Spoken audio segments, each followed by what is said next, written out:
Muli na naman nagbabalik ang inyong Tagbanyera Vlog.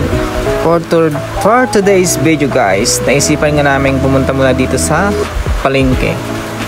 Naghahanap kami ng pwedeng maulam for hapunan namin for today's video.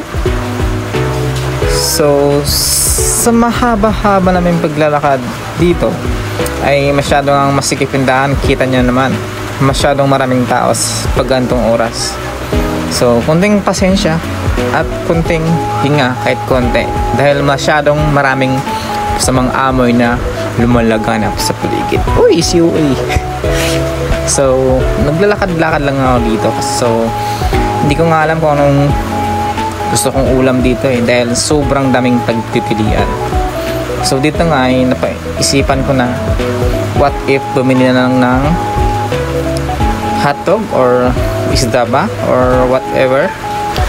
Actually guys, pag nandito talaga ako sa palengke, hindi ko alam kung ano yung masarap na ulamin ngayon kasi ang daming gusto ang dami kong gustong bilihin or ang dami kong craving sa buhay na hindi ko mabili-bili kasi nga pag nandito ka na sa palengke, hindi mo na alam kung ano ba yung masarap na kainin, masarap lutuin na pag gantong panahon.